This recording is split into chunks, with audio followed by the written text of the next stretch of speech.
Donc, ce soir, les 3 prochains soirs, on est sur le montage juridique et financier. Les statuts juridiques, c'est une nécessité qui est souvent mal maîtrisée par les groupes et qui est mal menée à l'extérieur. Voilà, parce qu'on a l'impression que il faut correspondre aux fourches codines de la société. Et c'est dommage puisque c'est la Constitution qui va structurer le groupe. Et c'est dommage que dès le départ, cette Constitution, elle parte mal en la laissant, je dirais, dans l'ancien monde de manière très financière et très procédurale, alors qu'il y a des belles choses à établir pour faire vivre votre projet. Donc, l'idée est de vous l'approprier par une rédaction simple, intelligible, qu'elle soit intéressante parce que vous vous sentez concerné par ce qu'il y a dedans et pas qu'il soit marqué des choses pour un avocat, pour un juge ou pour des tiers. C'est avant tout votre constitution, donc il est important de vous l'approprier. Et puis, il y a des spécificités aux projets participatifs qui ont une gouvernance horizontale et c'est quelque chose qui est mal appréhendé généralement par les juristes et c'est quelque chose qui, par l'expérience initiatrice d'Ecoravi, où on a travaillé dessus, et depuis une petite dizaine d'années où j'accompagne des groupes, on a pu améliorer pour introduire un certain nombre d'éléments qui correspondent véritablement à des projets alternatifs comme les vôtres. Par contre, tout ne se situe pas dans la rédaction des statuts. De recopier un modèle déjà existant, même sur un très beau projet, dans les statuts, c'est que la partie immergée de l'iceberg. Ce qui est important, c'est le mécanisme qu'il y a derrière, qui n'est pas entièrement, qui est même juste introduit par les statuts. Et donc, ça serait une erreur de copier. Et après, souvent, j'ai des demandes en me disant j'ai copié les statuts d'Ecoravi, mais finalement, qu'est-ce qu'il y a dedans? Et c'est un souci. Donc, les 3 séances qui vont venir ont pour vocation de véritablement voir les mécanismes principaux qu'il y a derrière pour que vous puissiez voir si ça vous correspond, les statuts de type coopération dans une coopérative, et comprendre le sens véritablement de ce qui est écrit et le faire vivre derrière. Ça n'a pas vocation de voir les statuts en eux-mêmes, mais si vous êtes intéressé après à faire les statuts, on pourra rapidement vous accompagner en vous fournissant un modèle et en vous accompagnant sur la rédaction qui ira très vite une fois que vous aurez enlevé les freins intérieurs et que ça vous semble cohérent par rapport au projet que vous avez.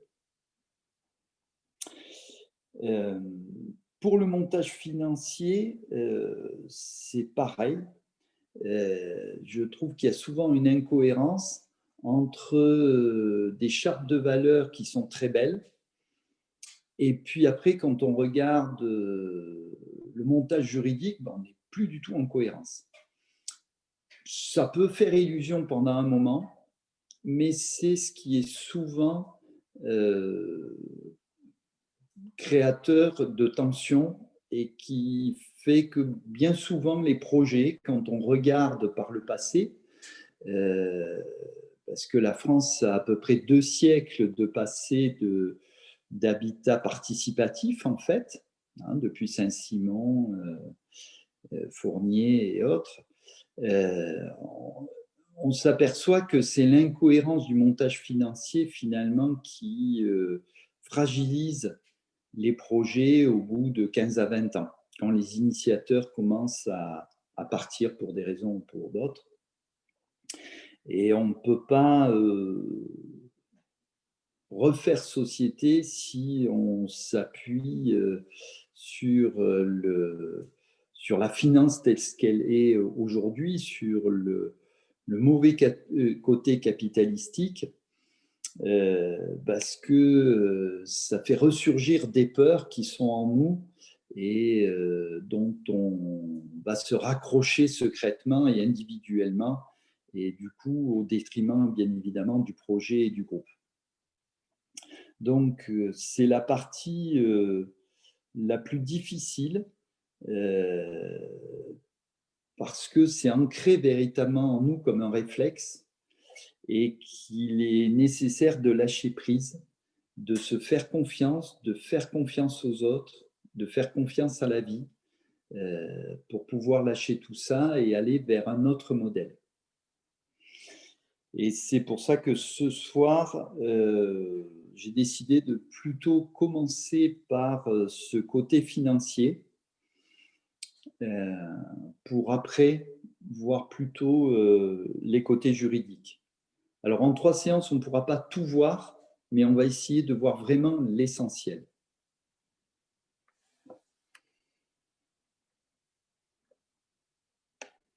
C'était ma petite introduction. Et je vous propose de commencer sur qu'est-ce que les passages défendent comme projet, hein, qu'est-ce qu'ils accompagnent. Et c'est venu véritablement de l'expérimentation d'Ecoravi, qui a vraiment essayé de chercher un alignement entre ces valeurs et le montage juridique. Ça n'a pas été une évidence, il a fallu les travailler au corps pendant bien 6 mois avant de s'attaquer, parce que le juridique, c'est quelque chose d'aride. Et puis finalement, quand ils ont commencé à y prendre goût, ils ont énormément travaillé dessus. Et je leur remercie. Et on a essayé d'identifier à la fois la cohérence avec toutes leurs valeurs, avec leurs pratiques de la gouvernance partagée, mais aussi de chercher la pérennisation des projets, en identifiant les shoestraps, je dirais, qui peuvent se passer dans le temps en regardant un petit peu qu'est-ce qu'il y a par ailleurs. Alors, un projet coopératif, c'est ni un projet individualiste, ni un projet communautaire. C'est à la fois participatif et coopératif. C'est-à-dire que si vous souhaitez être dans votre coin et parler à personne, ce n'est pas fait pour vous. Hein. Il est nécessaire que chacun participe, chacun apporte ce qu'il est et qui recherche. Et ça nécessite souvent de rechercher qui nous sommes pour se définir. C'est souvent des remises en question permanentes. Quel que soit le travail que l'on a fait avant sur soi, c'est toujours des remises en question permanentes. Et c'est ce qui est intéressant. Hein, si véritablement vous lancez dans cette aventure, il faut accepter la remise en question de tout ce qu'on a voulu croire, je dirais, Ce qui ne veut pas dire forcément que tout ce qu'on a cru est faux, mais ça nécessite de le réinterroger. Et c'est participatif et c'est coopératif, c'est-à-dire c'est avec les autres que l'on fait. Et ça se résume en une équation qui est que 1 plus 1 ne fait pas 2, ni 3 d'ailleurs, mais ça donne la joie. Voilà, moi je résumerai comme ça. C'est pas à plusieurs on est plus fort. Oui, il y a des avantages, mais surtout ça doit être joyeux d'être à plusieurs, plutôt que de réussir dans son coin sans partager cela. Ben, il faut mieux échouer, mais à plusieurs, parce que on partage cette expérience-là et ça crée du lien, de la solidité, de la solidarité. Et c'est en cela que véritablement la coopération est intéressante. Voilà. Même si on peut aller un peu plus loin que tout seul, même si il y a une croyance que ça peut aller un peu moins vite.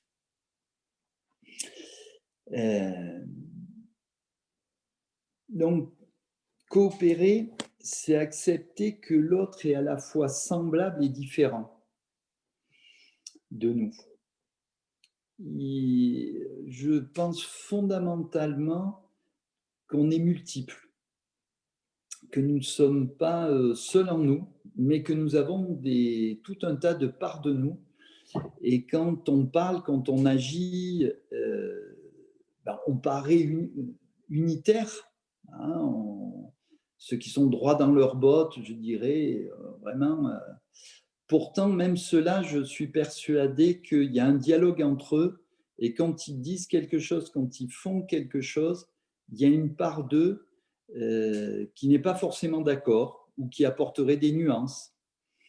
Et ce qui est intéressant, c'est savoir comment on fonctionne avec toutes nos parts. Est-ce qu'on se comporte en dictateur, c'est-à-dire qu'il y a une partie de nous qui a pris l'autorité sur toutes nos autres parts,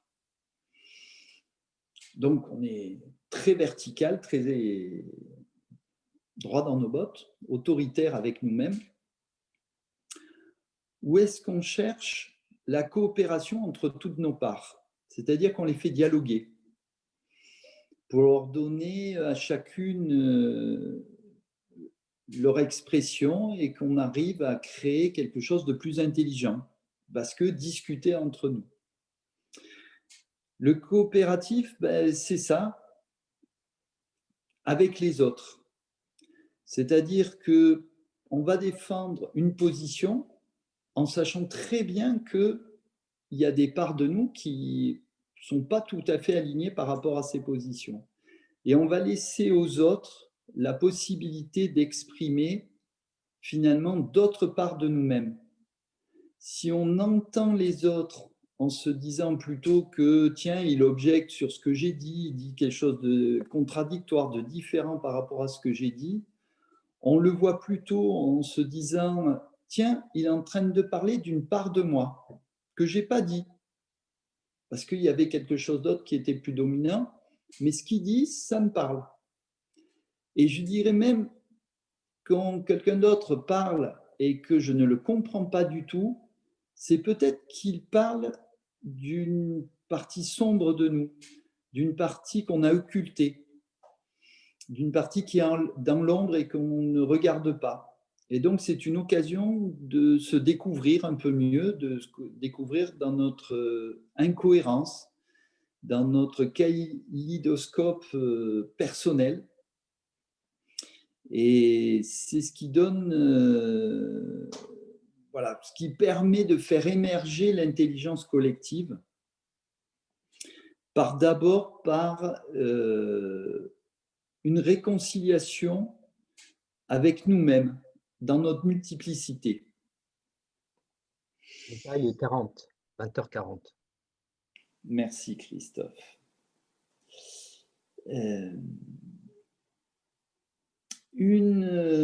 Un point aussi important qui est développé dans le modèle des passages, c'est la non-appropriation. c'est-à-dire pas focaliser sur une appropriation territoriale, parce que les guerres naissent des appropriations territoriales, parce qu'après, il y a des frontières, et puis on veut toujours les pousser, ces frontières, et du coup, ça engendre les guerres au niveau des nations, mais aussi au niveau des individus. Cette appropriation, cette non-appropriation, c'est celle aussi du pouvoir. Hein, il y a besoin de personnes qui s'emparent de leur puissance pour le groupe, pour l'intérêt du groupe. Par contre, ce qui est important, c'est qu'il n'y ait pas une appropriation, une personnification du pouvoir. De la parole aussi, hein, qu'il n'y ait pas appropriation de la parole, mais que chacun puisse s'exprimer, c'est quelque chose d'important. Une appropriation même de son ego. Je dirais, chacun a sa singularité, son unicité, et il est important qu'il la tienne. L'intelligence collective ne peut se créer que si chacun tient sa posture, même si elle n'est pas en harmonie avec les autres, pas toujours en cohérence non plus avec ce qu'on a pu défendre. Mais ce qui est important, c'est de pouvoir s'exprimer pour soi et tel que nous sommes. Parce que le grand danger, c'est d'être tous d'accord et d'être dans l'échafaudage du château de cartes, ce que j'appelle. C'est-à-dire qu'il y en a un qui présente un sujet d'une certaine façon et après tout le monde va abonder sur la façon dont il a abordé. Ce n'est pas de l'intelligence collective, on monte un château de cartes qui va s'écrouler le lendemain parce qu'il suffira qu'il y en a un autre qui présente sous un autre angle et badaboum, tout va s'écrouler, les gens vont se dire mais oui, mais c'est vrai, voilà. Donc, ce qui est important, c'est que chacun tienne sa singularité et puisse l'exprimer, mais sans se focaliser sur son ego. Voilà, c'est-à-dire que ce qu'il exprime, c'est un point de vue parmi beaucoup d'autres qu'il a. Hein, voilà, on revient à la multiplicité des parts que l'on a en nous, et l'ego a tendance à vouloir nous créer dans un bloc bien carré, bien uniforme. Et ça, c'est pour moi le principal danger dans l'élaboration de projets et de discussions en collectif.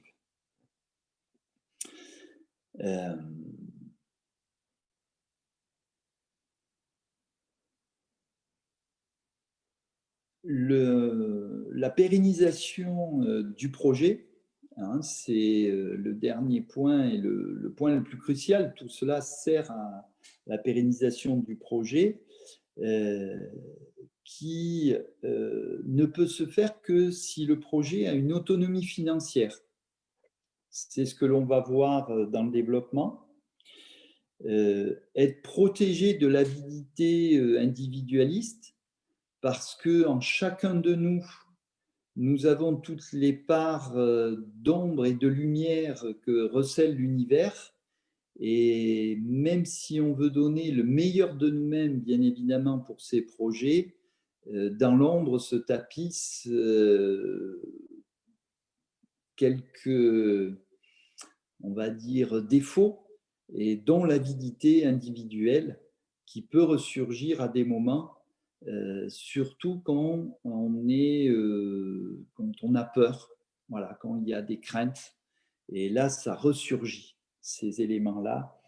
Et il faut que le projet s'en protège pour pas que la peur d'un ou de quelques-uns conduise à l'effondrement du projet.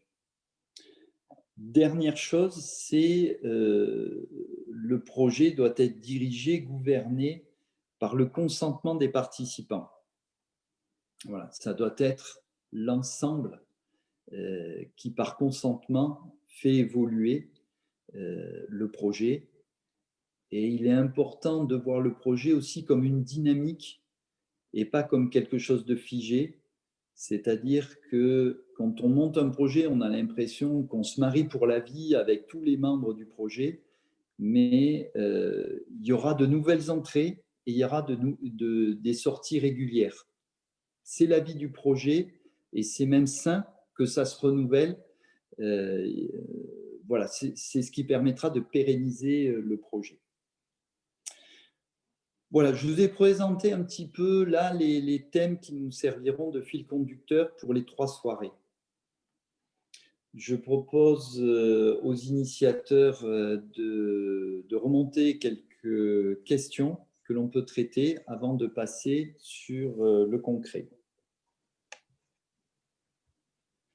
Alors moi, je peux dire que je ne vois pas de questions spécialement posées sur le chat.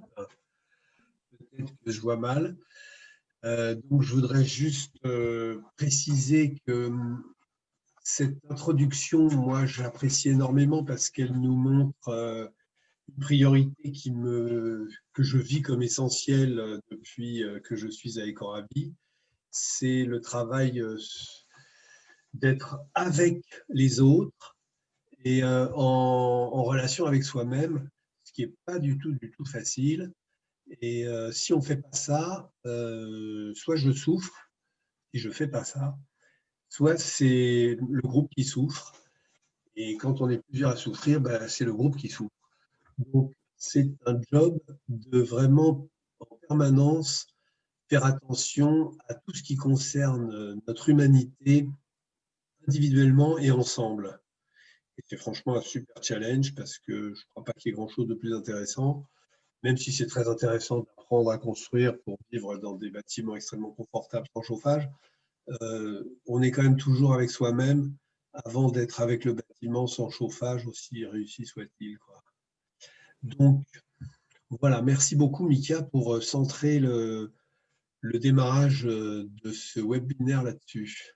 Ça me paraît super judicieux. Donc, on peut prendre quelques questions, s'il y en a, si l'énergie est là. Sinon, je te propose de continuer. Moi, je ne vois pas de questions. Qu'est-ce que mes collègues en voient? Je ne crois pas. Donc, on va continuer sur le financement d'un projet. En création d'un collectif, nous avons créé.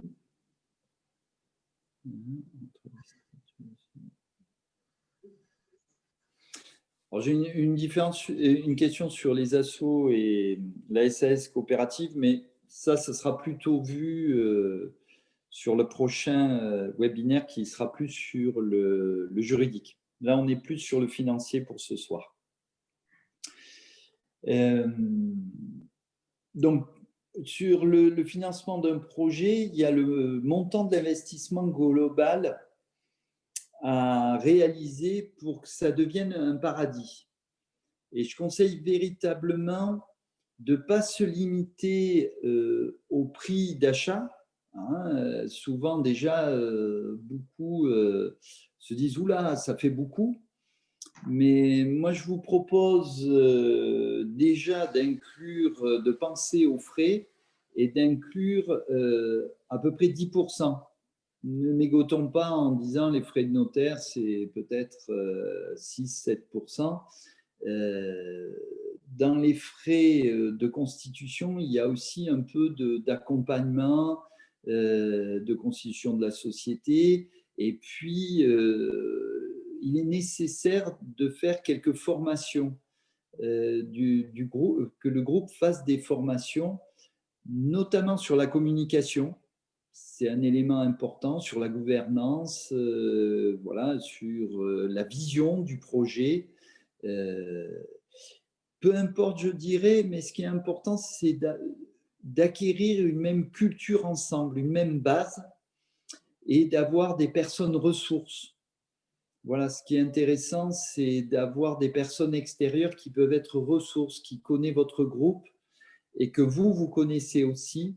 Et du coup, à des moments, ça peut être intéressant d'avoir recours à ces personnes-là. Donc voilà, mieux vaut prévoir 10% en plus du prix de vente et plus votre projet est important et au plus il est fondamental d'acquérir cette base ensemble. Voilà. Et d'avoir des personnes ressources et même, je dirais, différentes personnes ressources. Ça vous servira pour la suite. Après, il y a généralement un budget soit de construction, soit de rénovation, soit de remise en état, d'équipement aussi des locaux suivant les projets. Donc ça, c'est à chiffrer et de le chiffrer pas juste ce qui est juste nécessaire, mais dans votre vision. Une fois que pour réaliser votre paradis, qu'est-ce qu'il faudrait? Et de chiffrer la totalité. Si vous n'avez pas la vision du budget global, vous ne l'atteindrez jamais. Il faut au moins voir la vision de l'objectif. Puis après, ben, on le ramène à ce qui est cohérent, ce qui est réalisable dans un premier temps. Mais si on a cette vision-là qui la dépasse, vous avez des chances d'y arriver et de vous donner les moyens d'y arriver parce que vous savez ce que vous avez besoin et vous pouvez l'exprimer vis-à-vis des autres. Et puis également de prévoir un budget éventuellement d'extension éventuellement des terres qui vous entourent. Aujourd'hui, de plus en plus, il y a des projets avec une recherche d'autonomie alimentaire. C'est une bonne chose. Moi, je vous invite aussi à avoir de la forêt, par exemple, parce que ça constitue une matière qui peut être intéressante à la fois pour se chauffer, mais aussi pour la permaculture, d'avoir du broyat ou des choses comme ça. Et puis surtout, ben ça permet d'avoir de la nature que l'on protège et que l'on pourra aider à s'acclimater au changement climatique. Voilà. Donc voilà, si on peut se créer ce cocon-là et se mettre à l'abri aussi de polluants, je pense que c'est intéressant de l'envisager. Autre élément, c'est l'extension sur l'habitat. Aujourd'hui, beaucoup songent à l'habitat léger, et je dirais déconstructible, léger et déconstructible. Et c'est une belle chose. Et là aussi, c'est de l'envisager, de le prévoir pour pouvoir le réaliser dans le temps, hein, si ce n'est pas immédiat. Mais voilà, ça vous permet de constituer un budget d'investissement global pour réaliser votre paradis, votre rêve. Et il est important de rêver, c'est ce qui nous donne la motivation d'aller chercher ce rêve. Il faut donc, dans un premier temps, pour être réaliste, il y a besoin de la trésorerie pour l'achat et pour les premières dépenses. Comment ça va se trouver? On va trouver 5 sources de financement. C'est les apports des associés, les crédits du vendeur, le crédit du vendeur, qui est peu sollicité, mais en fait, c'est possible, surtout dans le montage de coopératives, on va en parler. Et là, on s'aperçoit que finalement, ça peut être une grosse source de financement. Les prêteurs solidaires,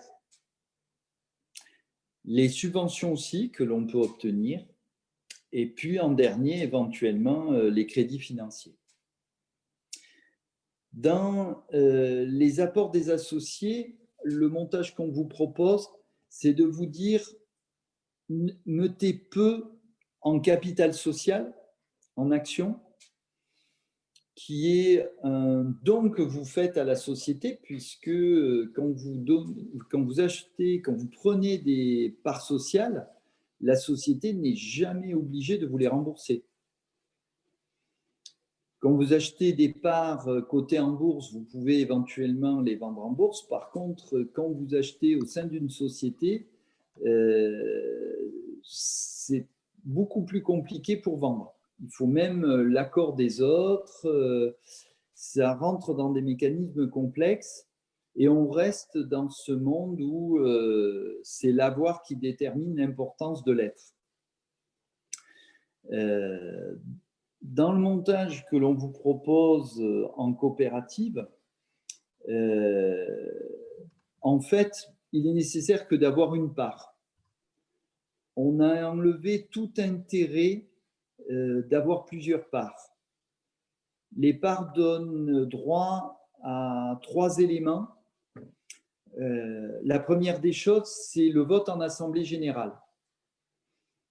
Traditionnellement, en dehors des coopératives, en tout cas de manière native, après de manière artificielle, on peut arriver à quelque chose d'identique, mais au moins l'avantage de la coopérative, c'est vraiment dans l'ADN de la coopérative, et on ne peut pas faire autrement, c'est qu'une personne égale une voix, quel que soit le nombre de parts qu'il a.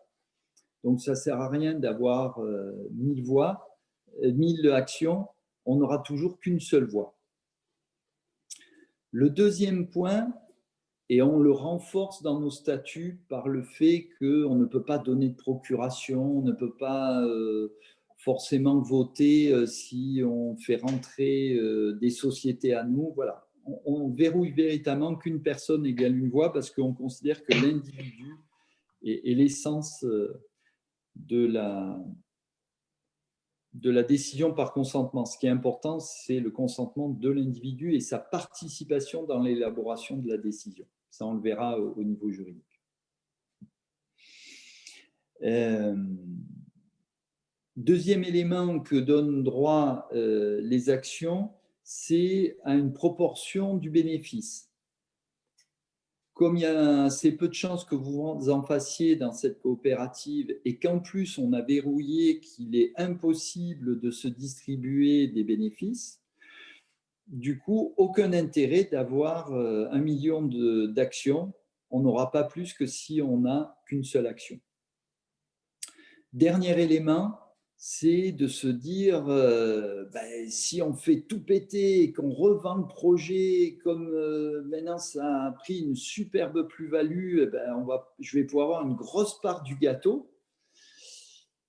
Et manque de peau, on a aussi verrouillé de ce côté-là pour faire en sorte que si le projet venait à se dissoudre, que le bien immobilier était vendu, à ce moment-là, chacun récupérerait ce qu'il a mis, que ce soit en compte courant d'associé ou en capital, et le boni, la plus-value qui aurait été faite, serait versée à une autre coopérative qui a le même objet, donc un habitat participatif ou un autre projet participatif en coopérative. Donc, on se protège de l'avidité individuelle. Voilà, les actions ont peu d'intérêt. Juste, elles ouvrent le droit de participer dans la société. Donc, les apports individuels vont se faire principalement en compte courant d'associés. Qu'est-ce que c'est un compte courant d'associé? C'est comme un livret d'épargne. C'est de l'argent sur lequel on met de l'argent et puis on peut en retirer. Voilà, c'est fluide, hein, contrairement aux actions, c'est très fluide vis-à-vis de la société. C'est juste comme si on avait fait un prêt à la société, mais un prêt pas figé, un prêt qui évolue en permanence. C'est en fait un compte courant d'associé, c'est comme un compte courant bancaire. À la banque, vous ne lui avez pas donné l'argent, vous leur avez simplement prêté. Et la banque ouvre un compte dans lequel elle met le crédit que vous lui avez versé et puis elle tient les débits que vous faites, puis les crédits que vous pouvez remettre dessus. Et elle détermine le solde, c'est-à-dire l'argent qu'elle vous doit. la banque. Ben, voilà, un compte courant d'associé, c'est exactement la même chose, sauf que c'est à l'intérieur de votre coopérative. La coopérative tient les comptes de ce que vous avez versé, de ce que vous avez retiré, de ce que vous avez pu rajouter, et elle tient le solde de l'argent qu'elle vous doit en permanence. Personnellement, je trouve ça bien plus intelligent de placer son argent dans un projet dans lequel vous vivez, qui vous rapporte de vivre véritablement une vie telle que vous la souhaitez, plutôt que de le laisser sur un compte bancaire et la banque en fait ce qu'elle veut. Et généralement, quand on analyse ce qu'elles font, ça ne correspond pas toujours à nos valeurs, il faut le dire. Même sur les banques éthiques parfois. Donc ce compte courant d'associé, il est très intéressant dans le fonctionnement. Le tout, c'est comme pour le système bancaire. Pourquoi on met en banque? C'est parce qu'on sait qu'on a la possibilité de retirer. À savoir que les banques ne gardent pas l'argent qui est déposé, elles ne gardent que 8%, hein, globalement. Le reste, elles le reprêtent, elles le réutilisent, et elles ne gardent que 8% de liquidité. Et si il y a plus de 8% des personnes qui retirent leurs avoirs, elles font faillite. Ça a été le cas de Lehman Brothers aux États-Unis en 2008, où c'était pourtant pas une petite banque, puisqu'elle rassemblait à peu près toutes les banques françaises. Elle était de la taille de toutes les banques françaises réunies. Mais il a suffi d'un petit vent de panique et qu'il y ait trop de gens qui aillent au distributeur automatique, et il y avait la queue au guichet au distributeur automatique, et du coup, elle s'est effondrée. Du coup, ça, on va le faire pareil dans la coopérative. On va créer une réserve, sauf que là, on sera mieux veillant vis-à-vis de notre coopérative et vis-à-vis de notre projet que vis-à-vis des banques.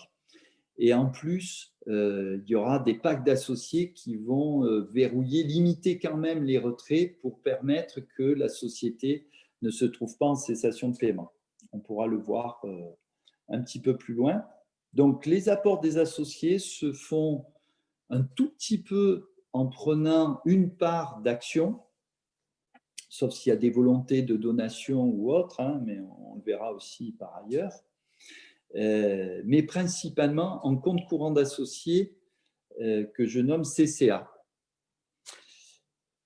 Deuxième point, c'est le crédit du vendeur. C'est quelque chose qui n'est pas assez utilisé. Mais à partir du moment, ce montant, on a vraiment un beau projet à porter. Vous avez tous un beau projet à porter, avec de belles valeurs, et il y a vraiment de plus en plus de gens qui partagent ces valeurs-là. Le tout, c'est de se mettre en cohérence juridique et financière, c'est-à-dire de supprimer le désintéressement, la recherche de plus-value, ainsi de suite, donc se mettre en coopérative. Et à partir de ce moment-là, on s'aperçoit que ça nous ouvre des portes. Et l'une des portes, c'est de dire aux propriétaires, écoutez, vous vendez, mais vous y tenez parce que votre bien, il est précieux. Si vous l'avez choisi, je ne doute pas qu'il a une belle énergie et qu'il a de belles qualités. Et souvent, il tient à ce que ça reste aussi précieux. Il ne veut pas qu'il se fasse un lotissement dessus, une promotion immobilière. Voilà. Et si vous le rentrez dans votre état d'esprit, vous pouvez le rentrer comme coopérateur, et à ce moment-là, il pourra apporter le bien en avantage en nature. En contrepartie, il aura un compte courant qui correspond à la valeur de son bien. Et son compte courant, des fois, il n'en a pas besoin immédiatement, parce que peut-être qu'il voudra rester un certain temps dans le projet, ou peut-être qu'il souhaitera partir, mais il n'a pas besoin d'autant immédiatement. Il a besoin de quelques centaines de milliers d'euros pour se réinstaller, Et puis après, peut-être qu'il souhaite une rente qui lui soit versée chaque mois. En tout cas, ça permet d'avoir un crédit vendeur gratuit. Et ça, c'est intéressant.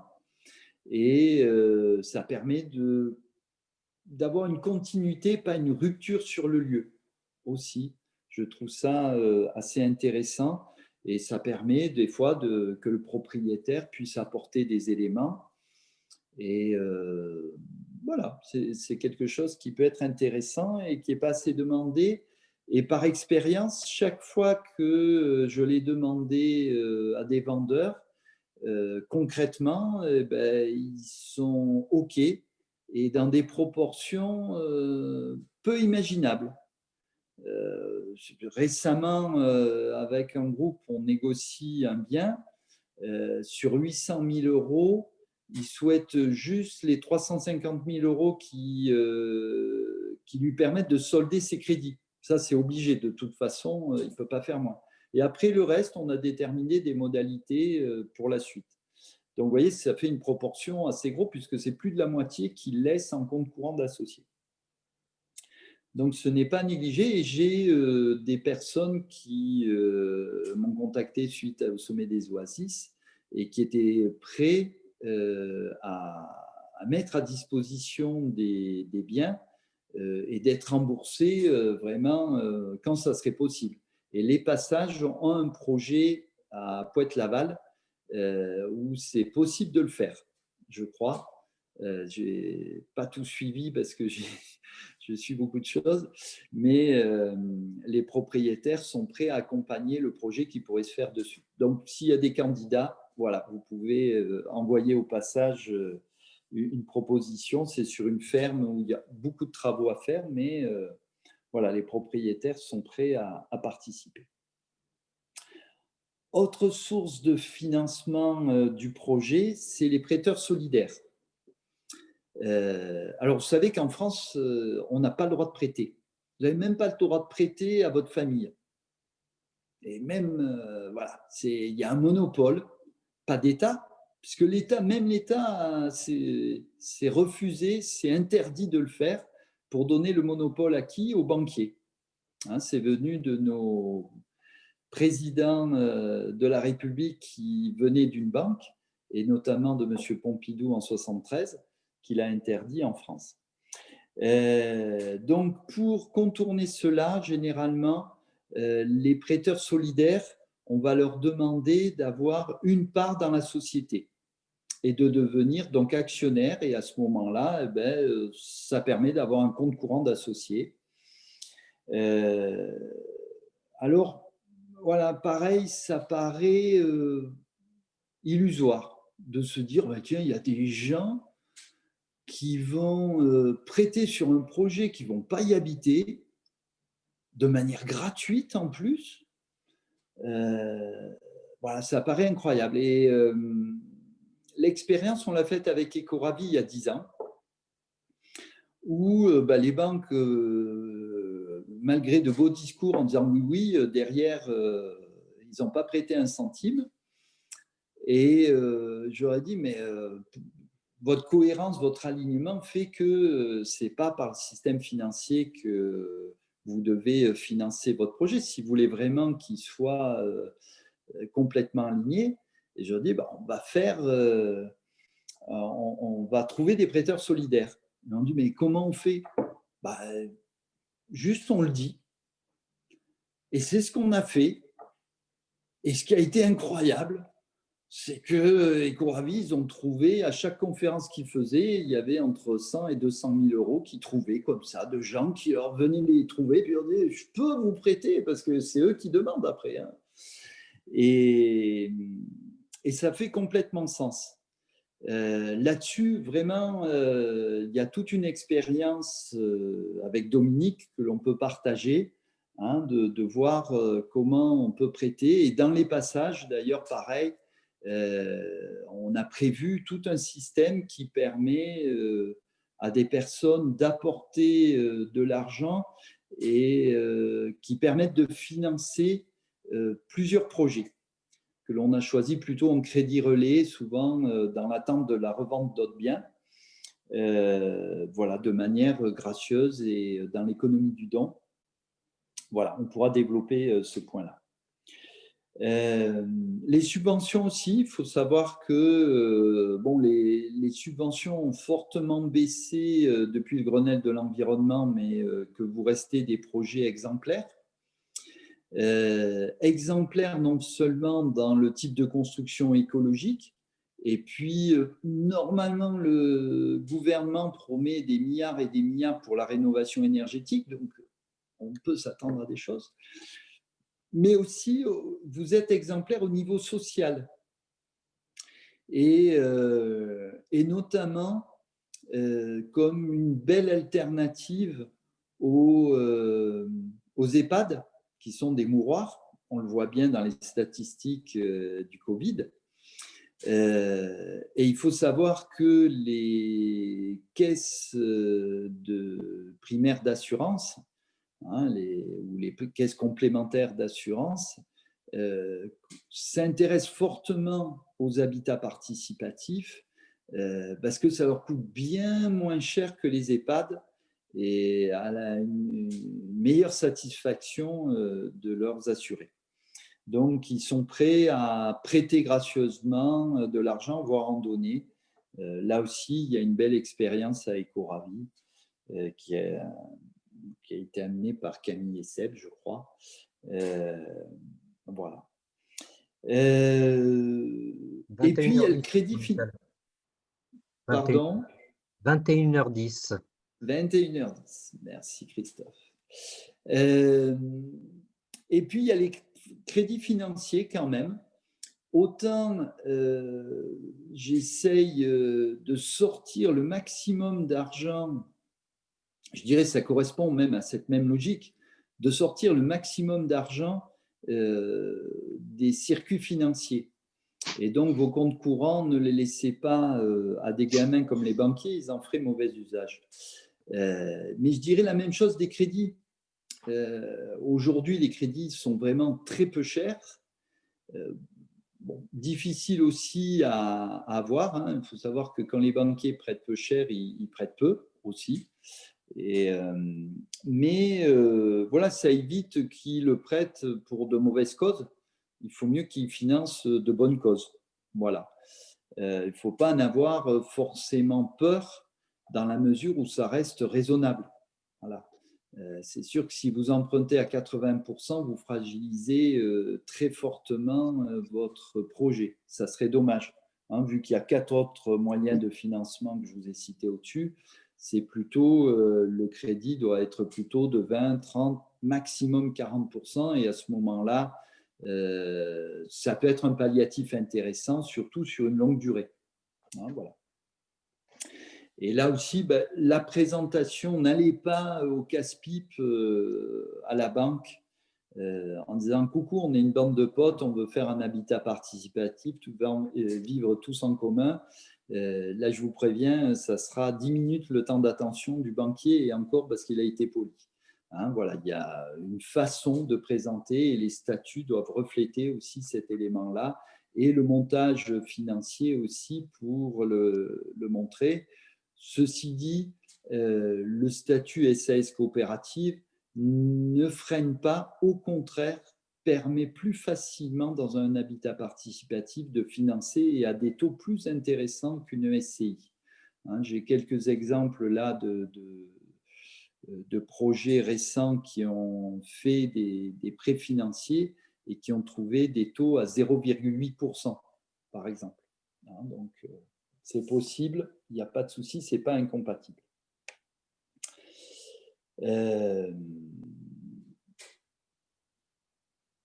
Alors, une fois qu'on a trouvé cet argent, il y aura besoin, parce que c'est que des prêts. Hein, ce qu'il faut bien voir, c'est que les actionnaires ne font que prêter l'argent. Parce que le but, c'est de dire si vous repartez un jour, hein, on imagine toujours que tout est éternel, c'est notre volonté de nous raccrocher, de nous sécuriser qui fait ça, mais on sait que tout est impermanent. Et donc, vous repartirez toujours un jour du projet, de manière volontaire, de manière involontaire, par le décès. Et donc, ce que vous avez prêté à la structure, il faudra le rendre. Et donc, la structure n'est jamais sécurisée. Donc, c'est pour ça que notre modèle envisage ce remboursement dans l'avenir.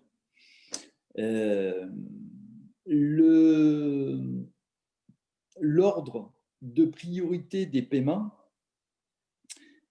c'est d'abord les factures que vous avez, l'EDF, voilà, parce que ça, si vous ne les payez plus, à ce moment-là, le projet va s'arrêter assez rapidement. Hein. Après, c'est les prêts financiers. Et puis après, c'est les gros comptes courants d'associés, parce que c'est super d'avoir quelqu'un qui amène beaucoup d'argent. Sauf que s'il part à un moment donné, il déséquilibre complètement tout le groupe. Hein, donc, voilà, il faut envisager soit de le rembourser, soit de constituer une réserve qui permet, au moment où il part, de pouvoir plus facilement le rembourser et d'envisager cela. Et aussi, il y aura le pacte d'associés qui va mettre un cadre au départ d'un gros associé, c'est très important. Donc, ça va se faire par des mensualités. Ces remboursements vont se faire par les mensualités. Et on trouve 3 éléments dans les mensualités. Il y a d'abord la répartition des charges, hein, qui sont le paiement de prestations. Hein, on dit charge, ça c'est le côté négatif, mais c'est aussi une contrepartie des prestations que l'on reçoit. Hein, donc, il faut bien voir les deux parts des choses.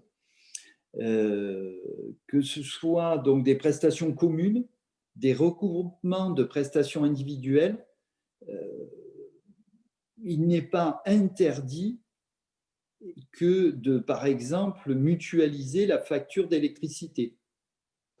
Il n'y a qu'une croyance dont même EDF se fait en permanence écho, mais on a pu approfondir avec Dominique auprès d'EDF en leur disant mais sortez-nous le texte qui l'interdit.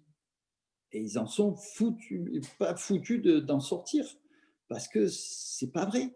On ne peut pas revendre l'électricité, ils ont un monopole, mais rien n'empêche de le partager. Ça se fait quotidiennement en permanence en France.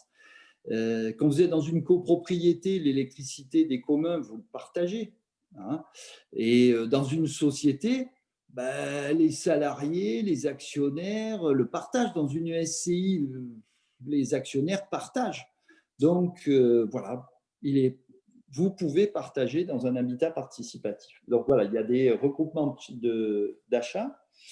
Et puis, il y a dans les charges, on fait rentrer généralement les petits travaux, les petites acquisitions. Voilà. La répartition, il vous appartient de déterminer la base de la répartition. Ça peut être au mètre carré si les logements sont cohérents, sont à peu près de même qualité, de même qualification. Et si vous voulez quelque chose d'objectif, on va dire, vous pouvez vous simplifier aussi si les logements sont encore plus cohérents en disant on fait par logement, on répartit par logement. C'est beaucoup plus simple. Mais il y a aussi d'autres choix et Corabi, par exemple, a choisi par le nombre d'adultes. On choisit, là aussi, c'est par rapport à la considération de dire c'est l'individu qui est le plus important. Et puis, donc, les enfants ne participent pas. Et les couples, généralement, il y a un coefficient généralement autour de 1,5. Voilà, parce qu'ils n'occupent qu'un logement pour deux. Donc, les charges, on peut considérer qu'ils ne sont pas doubles. Hein, voilà. C'est à vous d'établir un système de répartition à la fois clair et simple. Voilà, dans chaque projet, suivant le projet, c'est différent. On ne peut pas dire quelque chose pour tous les projets. Chaque projet va trouver sa solution. Les charges aussi, certaines charges pourront se répartir aussi par rapport à l'utilité spécifique d'une dépense. Par exemple, l'électricité, effectivement, ça peut être réparti au mètre carré ou au nombre d'adultes, sauf que si dans le collectif, il y a un boulanger qui a un four à électrique ou une potière, ou voilà, là peut-être qu'il y aura un sous-compteur spécifique pour elle. Voilà. Ou si il n'y a que quelques-uns qui profitent d'un service, ça serait réparti qu'entre les quelques personnes qui profitent de ce service. Voilà. On sort de la répartition standard et voilà, ça sera déterminé au cas par cas. Donc voilà, ça c'est pour les charges qui est une partie des mensualités. Les deux autres, parce que j'ai oublié de les annoncer, c'est une indemnité d'occupation qui est versée à la coopérative, qu'on peut assimiler à un loyer, mais on verra que la notion de loyer, on va regrouper un certain nombre d'éléments pour une raison d'essayer de faire financer, je dirais, par la société extérieure le projet éventuellement, qui est du fait que certaines familles peuvent bénéficier de l'APL. Et donc, on va regrouper un maximum de choses dans le loyer qui sont de l'ordre des mensualités. Donc, l'indemnité d'occupation qui correspond, pareil, à une contrepartie qui est de vivre dans ce beau projet d'Oasis. Ce n'est pas à fond perdu, c'est au contraire, ça permet de le consolider, ce projet-là. Il est calculé comment ? Il va être calculé en fonction de l'amortissement du projet. Alors, il y a une règle comptable qui normalement devrait amortir en fonction de la durée de vie du projet. Parce que l'amortissement correspond au renouvellement du bien. Si on estime qu'une machine a une durée de vie de 10 ans, on se doit d'amortir sur 10 ans, ce qui nous permet de racheter une machine au bout de 10 ans. Pour un bien immobilier aussi, il n'est pas éternel. Et généralement, on peut considérer que c'est 100 ans, sa durée de vie, à peu près. Et donc, on va diviser l'investissement global par 100 ans, donc 1200 mois. Ce qui fait que sur un budget, par exemple, de 1,2 million, il y aura un loyer global à se répartir entre tous les participants de 1 000 € par mois. Ça ne fait pas grand-chose. Si vous êtes 10, ça fait 100 € chacun. Voilà, en gros, pour donner un ordre de grandeur. C'est un changement complet de paradigme, parce que dans la société financière, on a tendance plutôt à amortir le bien immobilier sur 20 ans. Ce qui fait que les loyers sont basés sur 20 ans. Et on a le paradoxe suivant, c'est qu'on a d'un côté un locataire qui n'a pas les moyens d'emprunter, qui va louer. Et de l'autre côté, on a un propriétaire qui est généralement un peu riche et qui a la capacité d'emprunter. Mais en fait, celui qui paye le bien, c'est le locataire et il le paye sur 20 ans. Alors que le bien, lui, a une durée de vie de 100 ans. Donc, ça veut dire qu'un propriétaire, sur la durée de vie du bien, il va encaisser 5 fois la valeur de ce bien. Donc, il deviendra que plus riche et de plus en plus riche. Là, le projet de coopérative, ce n'est pas de s'enrichir, mais de faire correspondre pour renouveler le bien au bout de 100 ans, parce qu'il y aura des gros travaux qui se feront pour certains avant 100 ans, puis d'autres un peu plus tard, mais globalement, sur 100 ans, il faut le renouveler. Donc, le loyer va correspondre à 1/200 millième de l'investissement global, c'est-à-dire le prix d'acquisition, mais aussi les gros travaux que vous allez faire au départ ou les gros aménagements. Et puis, le fait de faire correspondre les loyers qui sont des recettes pour la société avec l'amortissement qui se déduit des résultats va faire qu'on a un résultat nul, qui est à zéro. Comme pour les charges, c'est pareil, la société les encaisse, mais de l'autre côté, elle les décaisse. Donc, ça aboutit aussi à un résultat à zéro. Et l'objectif, c'est vraiment de rester autour de cette ligne. On n'a pas besoin de déclarer du bénéfice et il ne faut non plus pas être en perte. Même si ce n'est pas très grave d'être en perte, mais ça traumatise un peu les experts comptables et autres, donc mieux vaut, ça rassure si on est à l'équilibre, ou à peu près à l'équilibre. Voilà. Dernier élément qui constitue les mensualités, c'est l'épargne mensuelle complémentaire, EMC. Là, c'est de l'argent que l'on va verser chaque mois, mais qui ne sont pas donnés à la société en contrepartie des services qu'elle nous apporte, mais prêtés simplement.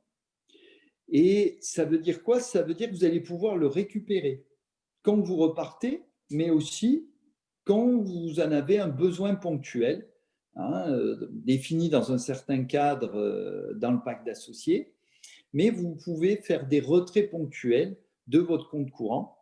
Et donc, chaque mois, il y a une épargne mensuelle complémentaire qui sera versée, qui est utile pour le remboursement éventuellement des prêts financiers et des demandes de remboursement éventuellement de prêteurs solidaires, voire de personnes qui partent quand il y a un besoin. Et il sert aussi au rééquilibrage des comptes courants d'associés. Ce qui fait qu'il va être très différent d'un associé à un autre, mais aussi ça va dépendre aussi de comment vous allez vouloir structurer financièrement votre projet et ce que chacun veut y participer. Mais l'idée en tout cas, c'est que si quelqu'un met beaucoup de comptes courants et d'autres en mettent moins, l'idée c'est que ceux qui en ont mis moins versent petit à petit chaque mois pour monter leur compte courant et ça sert à diminuer ceux qui ont mis beaucoup de comptes courants pour arriver à l'égalité.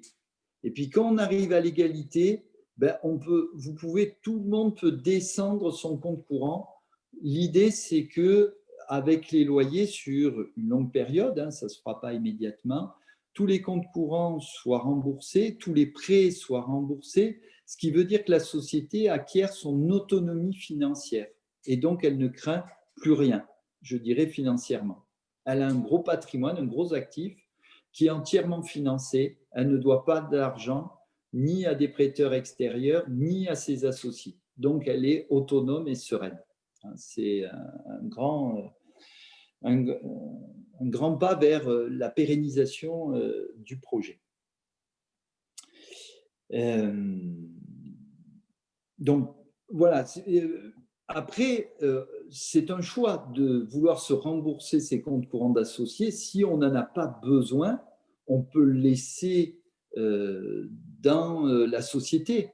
Ça ira où? Ça ira dans une réserve qui permet de rembourser le jour où vous en avez besoin. On n'est pas obligé de retirer immédiatement, surtout pour aller le mettre sur un compte courant à la banque. Autant le laisser sur le compte courant dans votre coopérative. Voilà. Mais dans l'idée, dans l'image, et pour que vous puissiez comprendre, voilà, ça sert au rééquilibrage des comptes courants d'associés. Et donc, pour ceux qui ont versé beaucoup, ce compte courant, cette épargne mensuelle complémentaire peut être négative, c'est-à-dire qu'elle vient payer vos loyers, voire même vous assurer une rentrée d'argent chaque mois. Et dernière chose de cet épargne mensuelle complémentaire, comme je l'ai dit, si notamment ceux qui ont mis beaucoup ne souhaitent pas être remboursés, ben, ça permet de constituer des réserves pour le jour où il y en a qui veulent être remboursés. Et ça donne une souplesse de trésorerie à la fois pour la société et chacun des associés de pouvoir retirer. Voilà, j'ai terminé cette partie un peu longue peut-être. J'ai vu qu'il y avait beaucoup de questions qui défilaient, mais je n'ai pas eu le temps de les lire. Si les initiateurs veulent bien les synthétiser, je vous en remercie. Alors, normalement, c'est un peu le rôle de Christophe et de Aude, mais bon, j'en ai fait aussi ma part un petit peu. Donc, je laisse la parole à Christophe et ou Aude, comme on l'a prévu. Je peux dire en Moi, ce soutien. que je vois, c'est qu'il y a effectivement beaucoup de questions concernant le compte courant d'associé et le rapport à la banque avec ce compte courant, c'est-à-dire est-ce que c'est au sein de la coopérative, est-ce que c'est en banque? Il y a plusieurs questions qui reviennent sur ce thème-là. Il y a aussi les questions concernant la durée, l'autonomie financière au bout de combien de temps. Voilà. Par exemple, chez Ecoravi, voilà. Aude, je ne sais pas si tu as repéré d'autres thèmes de questions. Oui, j'ai vu au départ aussi des questions par rapport à l'achat du terrain, la construction du projet et éventuellement si ça capote en cours de route. Qu'est-ce qui se passe?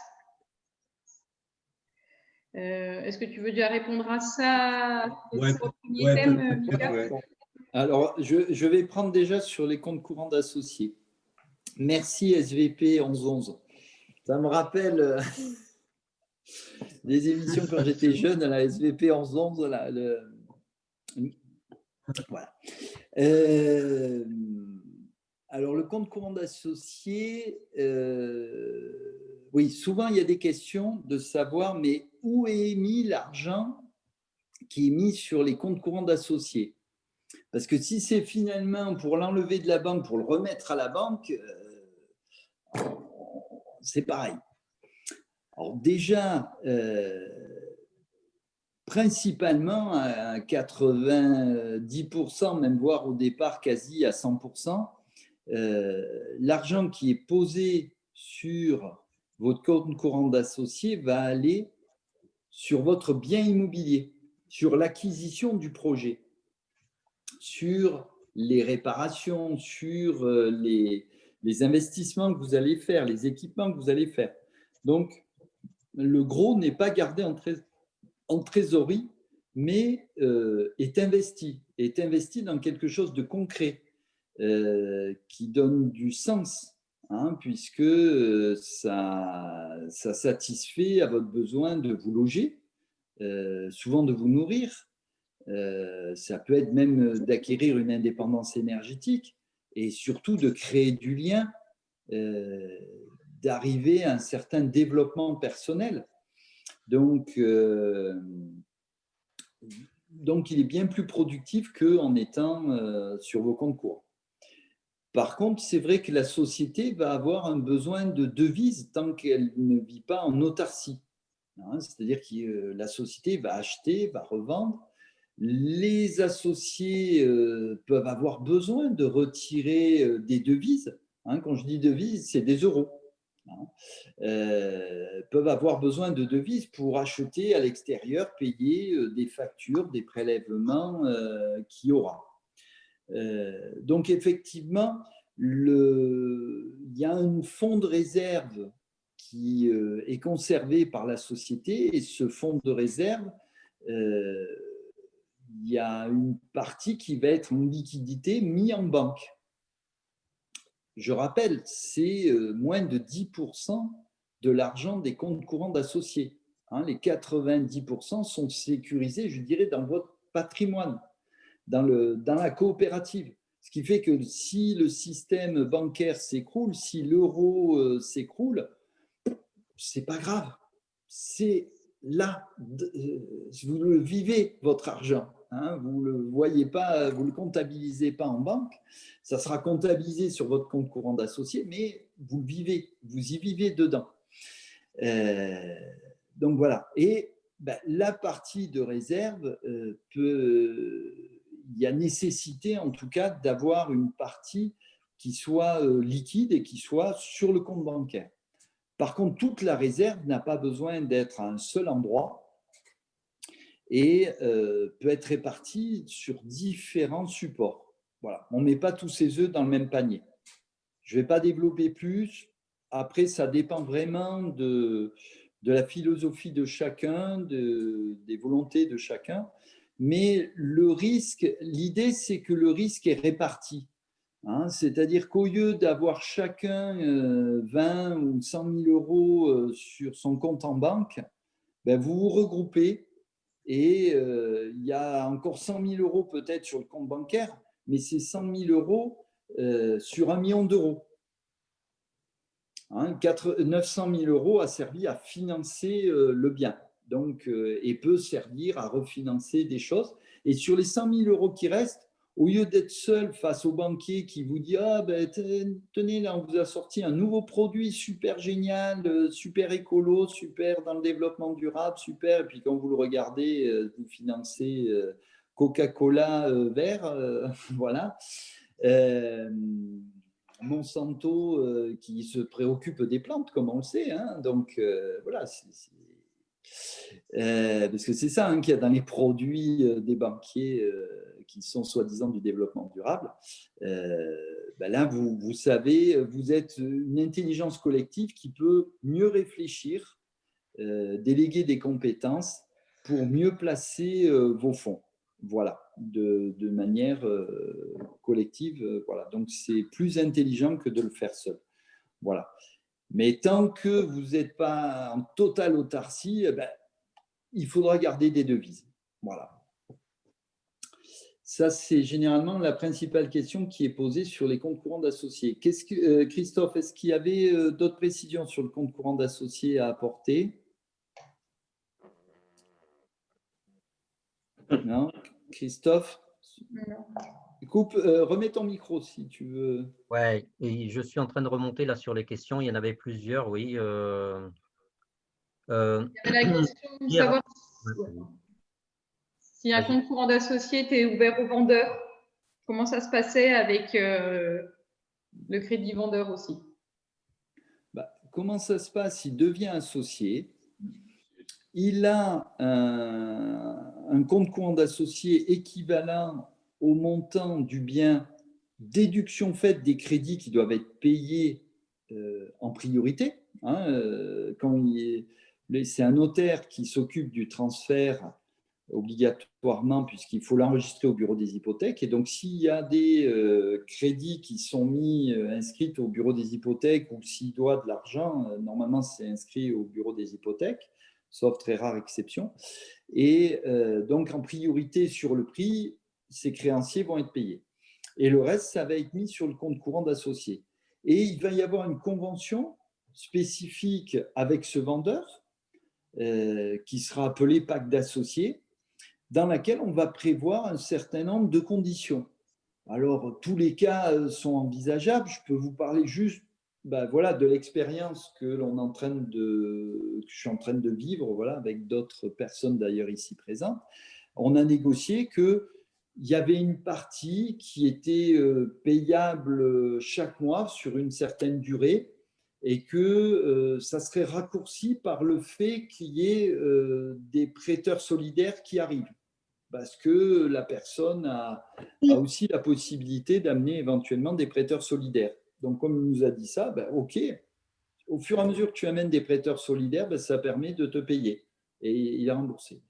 Et puis, il y a une autre partie également où, parce qu'il va encore occuper pendant un certain temps un des appartements du lieu. Et donc, du coup, il y a une partie qui est figée tant qu'il occupe.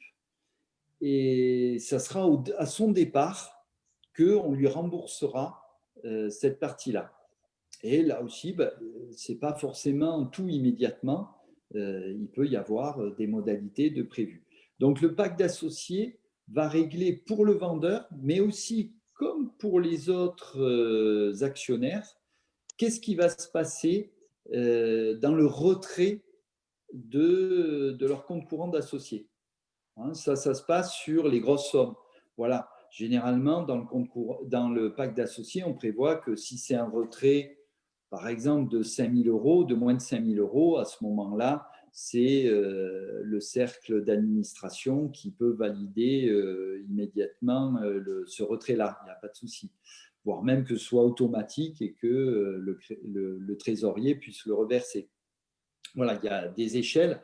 Hein, à moins de 5 000 euros, on ne déséquilibre pas les comptes de la structure. À moins de 50 000, il faut quand même laisser un petit délai, mais c'est envisageable. À plus de 500 000 euros, là, il faut quand même qu'il y ait un certain délai pour trouver les fonds. Mais ça peut se trouver quand même dans un délai raisonnable. Voilà.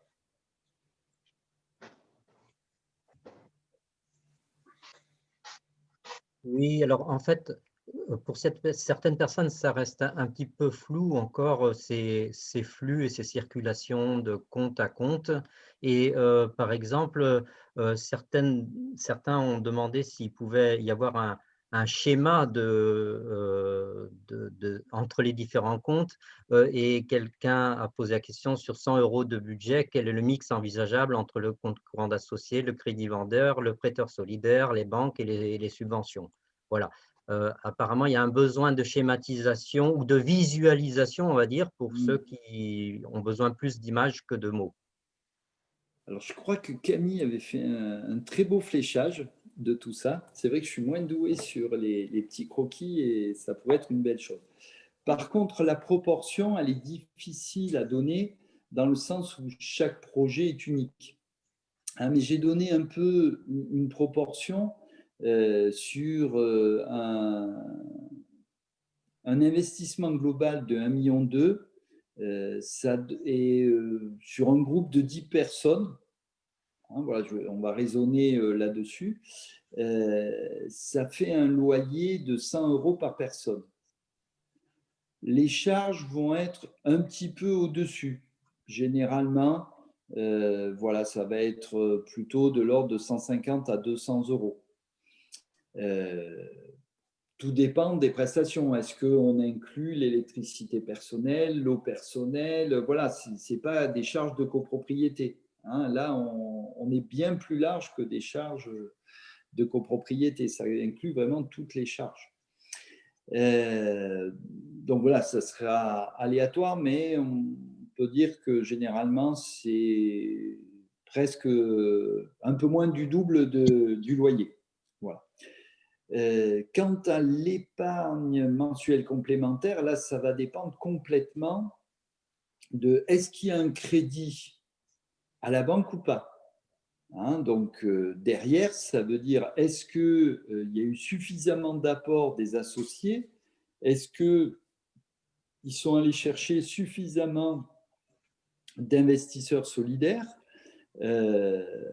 pour éviter une obligation de remboursement? Et donc ça va diminuer l'EMC, s'il n'y a pas de prêt bancaire. Puisque le premier objectif de l'EMC, c'est de pouvoir avoir suffisamment de trésorerie chaque mois pour payer les échéances de la banque. Deuxième chose, s'il y a un équilibre entre tous les associés, qu'ils ont apporté tous quelque chose d'équivalent par rapport aux biens qu'ils ont, là aussi, l'EMC sera très faible, voire à zéro. Par contre, s'il y a un gros écart entre les associés dans leur apport, évidemment, ceux qui ont apporté peu peuvent avoir un EMC calculé important, que l'on va corriger souvent avec le reste à vivre, parce qu'il ne s'agit pas de recréer un système qui étrangle les personnes. Donc, on va moduler cette épargne complémentaire en fonction du reste à vivre pour que la personne puisse vivre décemment sur le site parce que c'est l'objectif principal. Voilà. Et là, ça nécessitera donc qu'il y ait un effort de ceux qui avaient plus apporté d'être moins rapidement remboursés. Voilà un petit peu comment ça peut se calculer. Le MC, vraiment, il peut être de 0 à 500 ou 1000 euros. Allez, voilà, hein, voilà, ça sera concerté par rapport vraiment au projet en lui-même. Voilà pour donner un ordre d'idée des éléments. Et le MC peut être négatif, hein, c'est-à-dire qu'il y a un remboursement chaque mois. Voilà, et il y a des gens qui ont mis tout ce qu'ils avaient et dont une partie, ils en prenaient pour compléter leur retraite.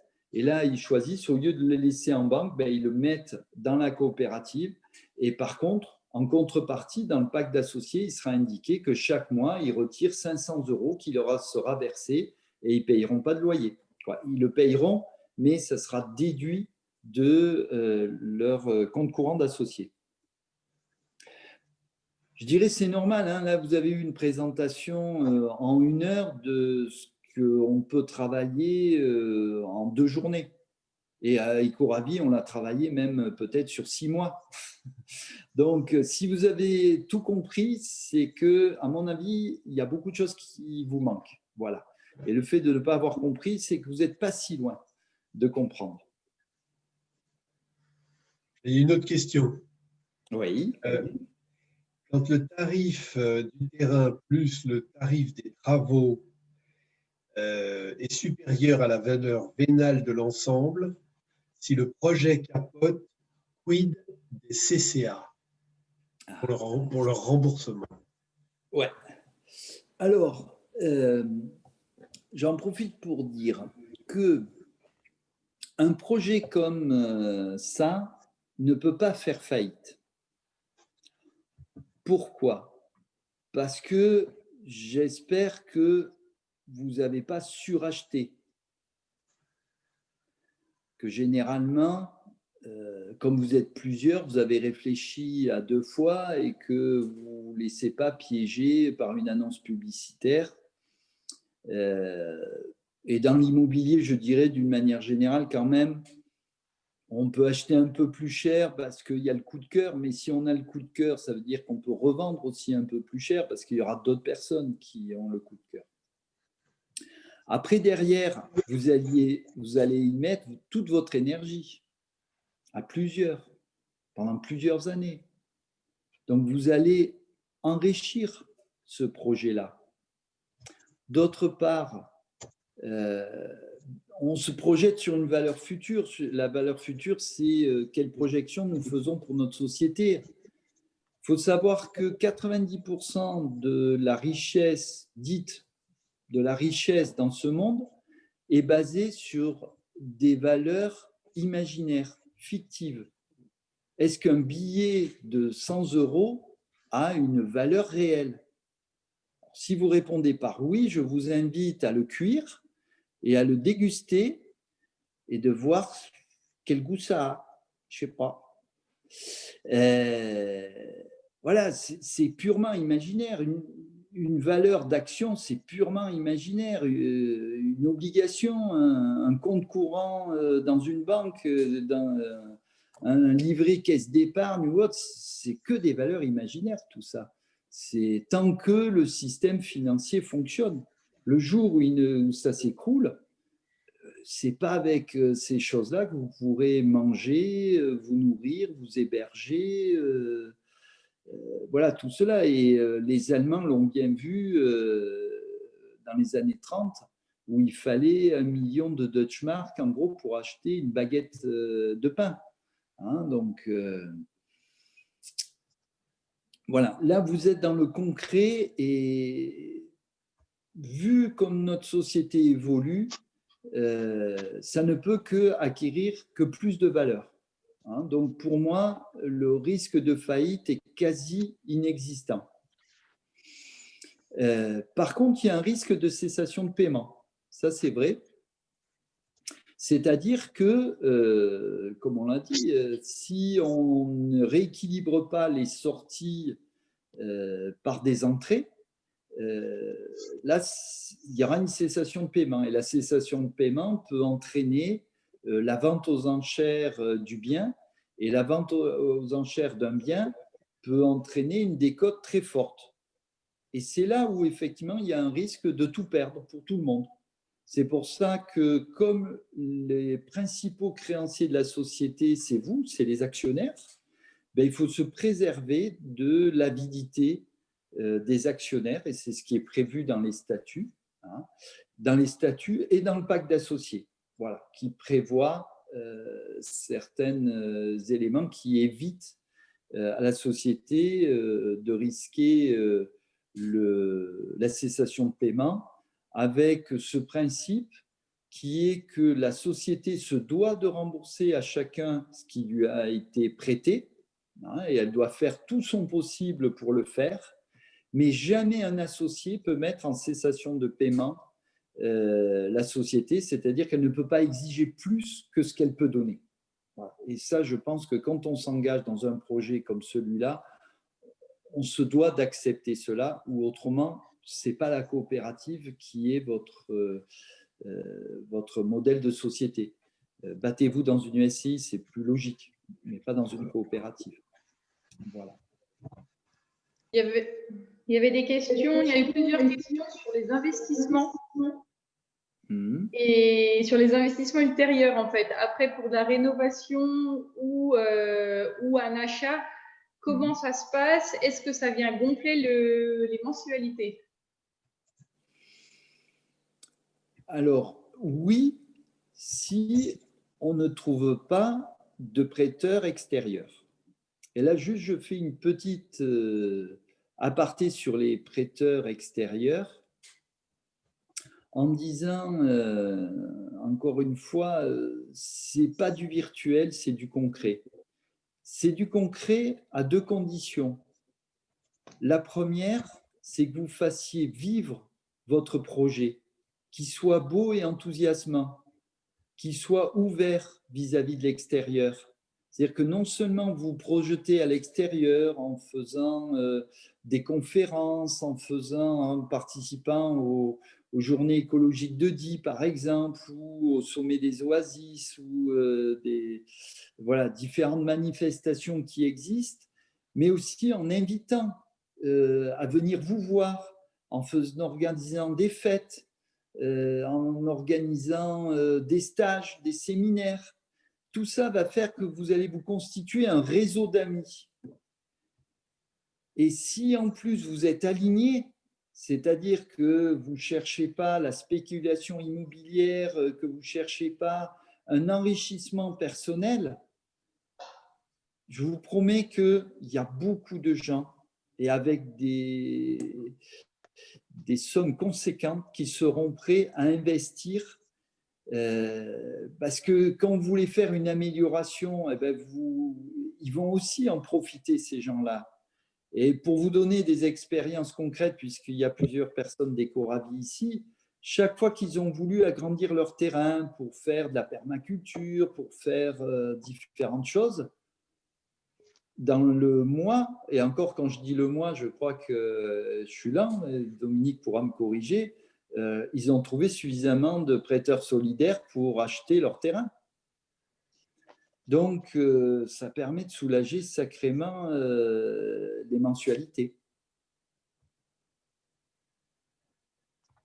Voilà, un petit peu cette expérience-là. Donc, l'alignement et le fait d'avoir un beau projet qui soit enthousiasmant, où vous faites rêver les gens. Voilà. Et vous-même, bien évidemment. Faites-vous d'abord rêver, et votre sourire et votre joie de vivre sera communicatrice, et c'est le meilleur moyen de trouver tous les financements dont vous aurez besoin. Bien évidemment, avec l'honnêteté de leur utilisation et une gouvernance partagée. Voilà. Tous ces éléments-là, cette cohérence, cet alignement permettra de trouver les financements. Sinon, il ne vous reste plus qu'à augmenter vos mensualités ou de trouver des apports d'hérités de la grand-mère, voilà, pour attendre de faire avancer votre projet. Il y avait une question sur, par rapport à ce dont tu as parlé tout à l'heure, par rapport aux subventions potentielles. Il y avait une question par rapport au fait de l'incompatibilité des subventions avec l'autoconstruction.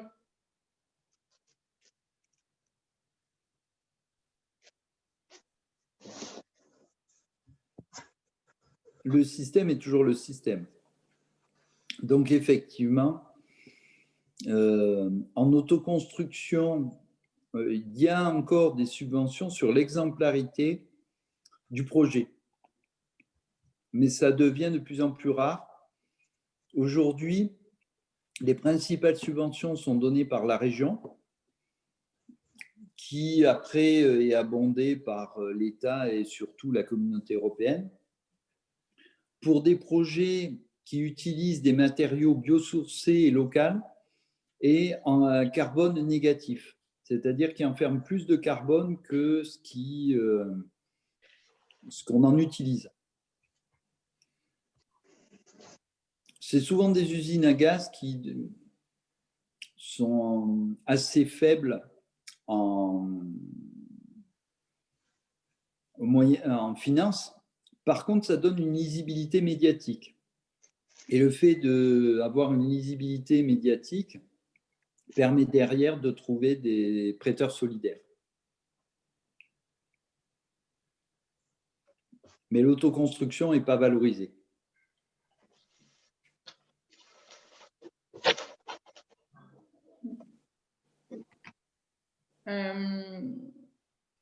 Une question sur l'adaptabilité de ce modèle-là à un projet locatif. Si les porteurs de nos projets ne sont pas les futurs occupants, qu'est-ce qui se passe? Est-ce que c'est possible? Ce n'est plus de la coopération, c'est de la spéculation immobilière. Si vous avez bien compris, hein, l'idée, c'est de recréer société. Alors, peut-être que dans l'idée qu'avait la personne, c'est de dire j'ai un patrimoine immobilier et j'ai envie de créer une coopérative et c'est moi qui l'amène. Mais à un moment donné, il faut se désapproprier le bien, s'en détacher pour le remettre au collectif.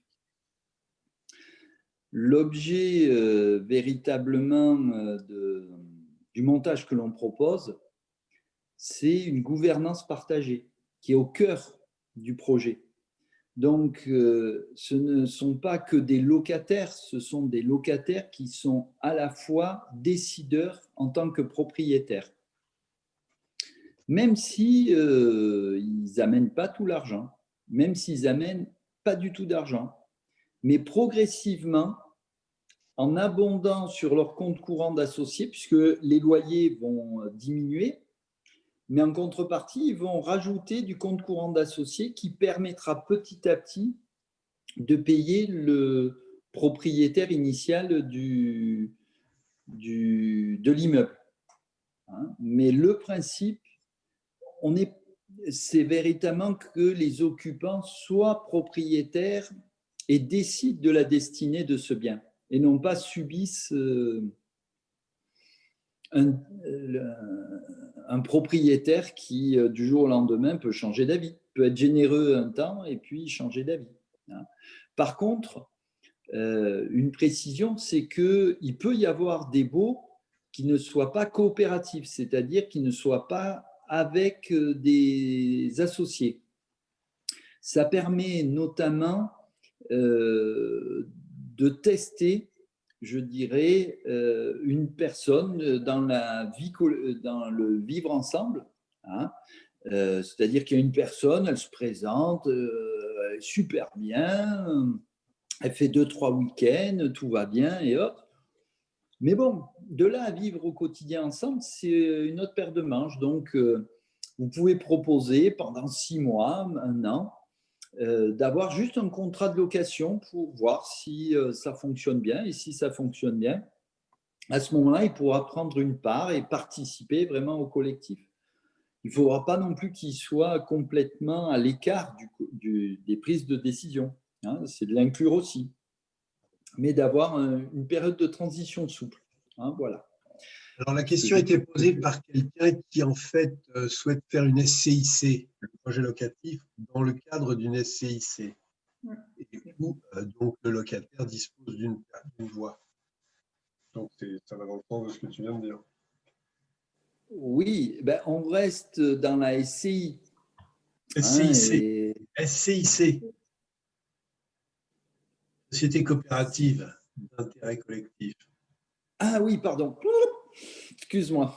Ouais, donc c'est bon, là. Oui, alors, la C'est bon. SCIC n'a d'intérêt que dans 2 cas. Il faut faire attention.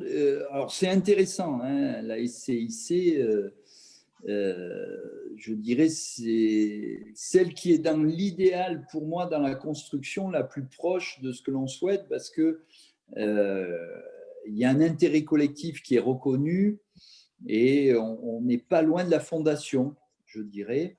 Et d'ailleurs, un des intérêts, c'est que les collectivités territoriales peuvent être actionnaires et peuvent apporter du financement. Hein, donc voilà, il y a cet élément-là.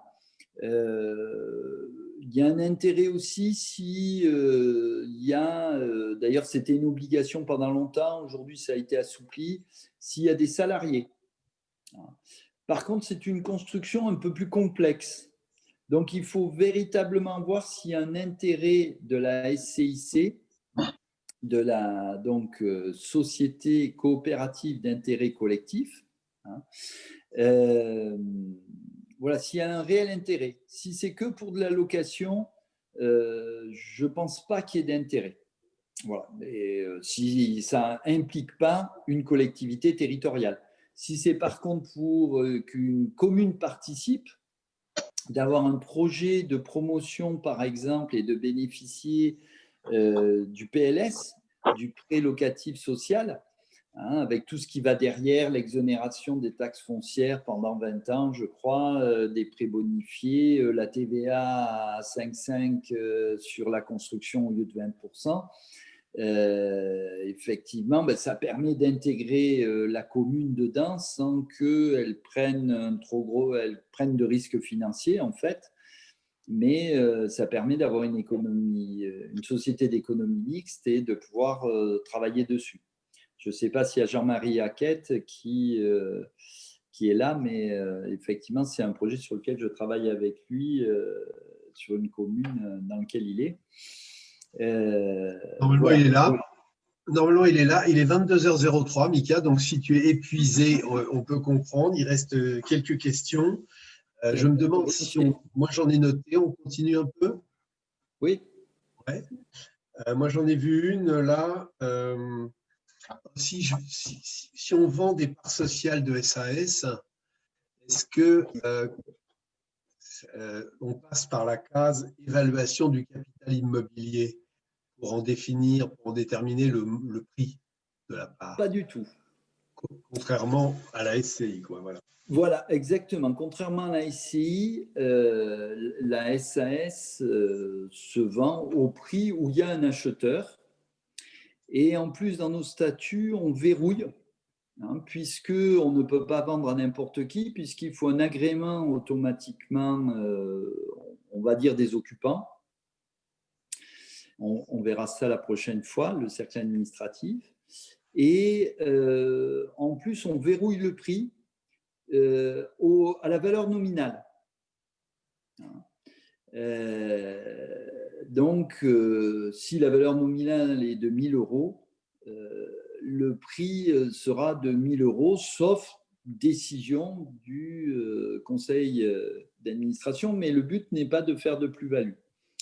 Et puis, il y a même une petite astuce en cas d'héritage où si une personne veut faire hériter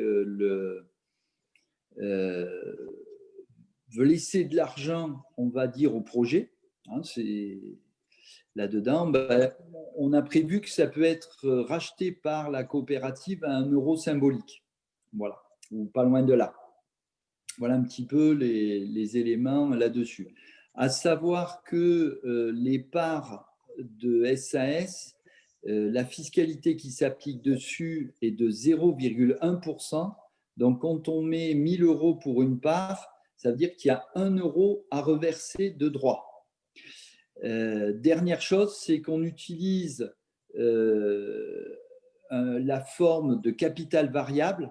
Donc, ça veut dire qu'on peut faire rentrer et ressortir des associés sans avoir besoin de faire de publication, d'enregistrement ou autre. On tient juste un registre des mouvements de titres, voilà, qui est un registre paraphé où on marque telle personne a acheté une part. Voilà. Donc, c'est très, très simple l'administration de tout cela. Et très économique, puisque finalement, effectivement, les changements d'occupants se fait par le remboursement des comptes courants. Il y a zéro fiscalité dessus, zéro formalité administrative. Et puis, généralement, la vente et le rachat d'une part, mais pas obligatoirement. Celui qui part peut très bien garder une part pour participer parce qu'il a un historique, il a une connaissance et qu'il peut apporter encore des choses au projet, même s'il n'y habite plus dessus. Donc là, c'est encore plus simple, on crée une part simplement, mais s'il y a transfert, il y a juste un formulaire à remplir et verser 0,1%, c'est-à-dire 1 €. Voilà. Moi, j'ai une autre question, c'est pourquoi est-ce que les bénéfices ne sont pas distribués? Parce que là, on revient sur l'avidité, à la mauvaise avidité. On revient sur le fait de la croyance que la distribution de l'argent, ça a de la valeur. Alors que si on ne distribue pas les bénéfices, qu'est-ce qu'on va pouvoir en faire? Eh bien, on va pouvoir améliorer notre projet. On va pouvoir le développer, on va pouvoir s'offrir des stages en commun, de CNV, de gouvernance partagée, de 1001 choses merveilleuses à faire, de peinture, même si on a envie. Faites-vous plaisir.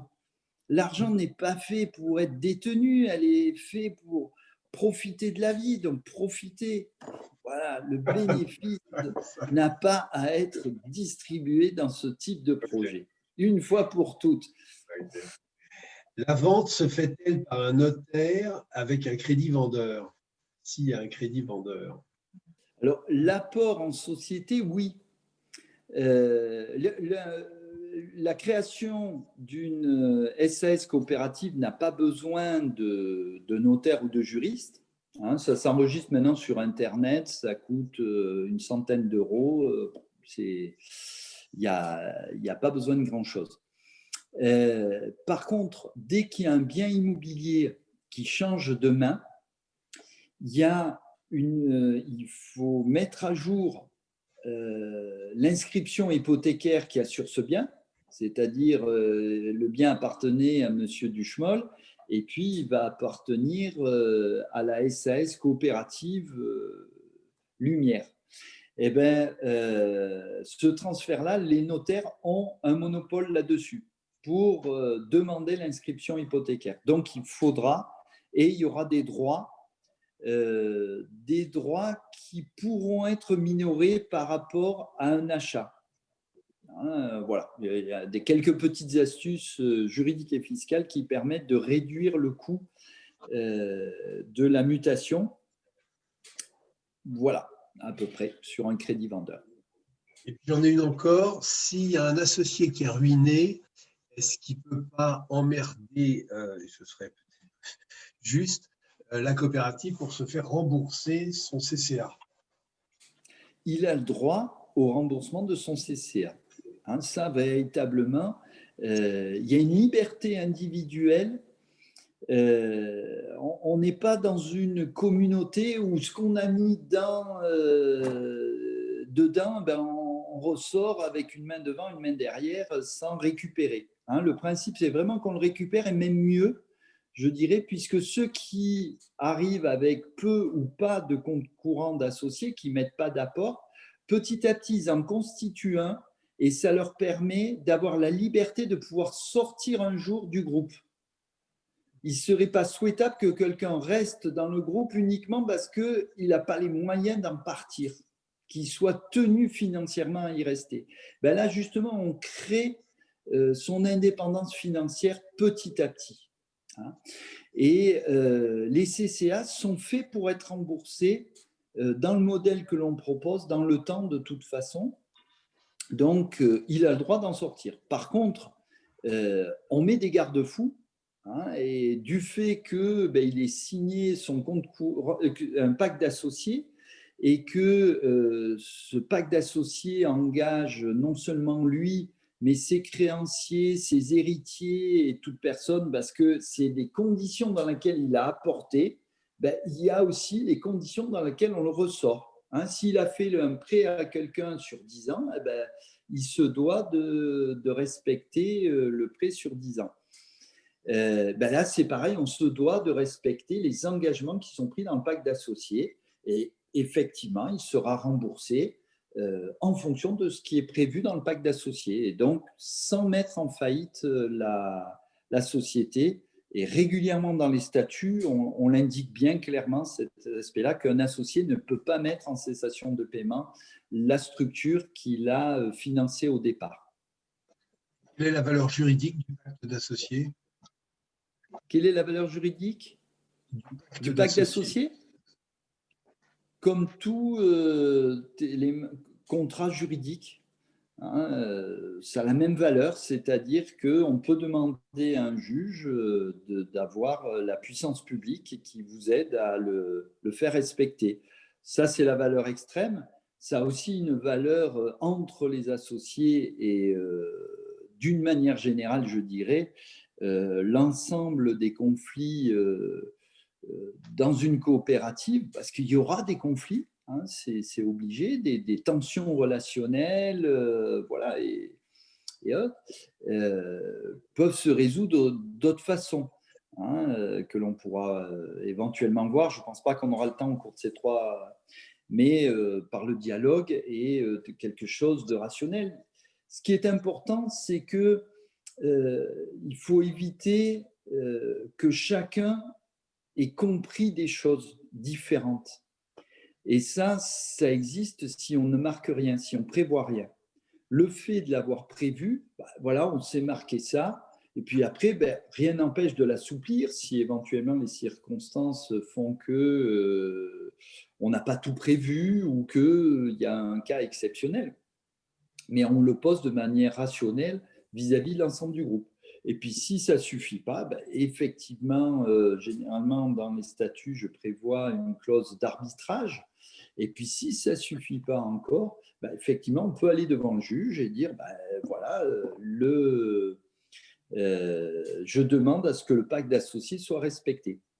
Et si quelqu'un met beaucoup d'argent et a besoin de se sécuriser parce qu'il a mis véritablement une très grosse part du bien, on peut prévoir dans le pacte d'associés que les personnes auront un certain temps pour trouver l'argent correspondant à son CCA, et passé ce délai-là, il y aura un temps de mise en vente du bien avec un prix dégressif pour pouvoir le rembourser, parce qu'il faut qu'il soit libre, il ne faut pas qu'il se sente bloqué, puisque sans lui, le projet n'aurait pas pu se faire.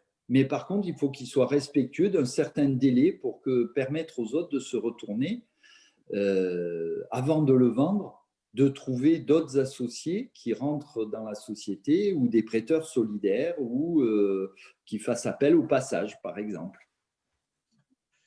Voilà, Mika, je propose qu'on aille sur la fin avec cette dernière question. Pourquoi l'utilisation de l'alias Mika Hossein avant de conclure? Mika Hossein? Non. Mika Sen. Il y a un W. Avec le WSEN. C'est parce que j'ai des origines berbères qui remontent au XVe siècle, certes. Mais voilà, ça m'a fait plaisir de retrouver un nom berbère. Et Mika me parlait, parce que je m'appelle Jean-Michel, et Michel, Mika, voilà, et Mika Sen, parce qu'il y a une origine berbère et que le symbole des berbères, c'est celui de l'homme libre. qui me définit bien.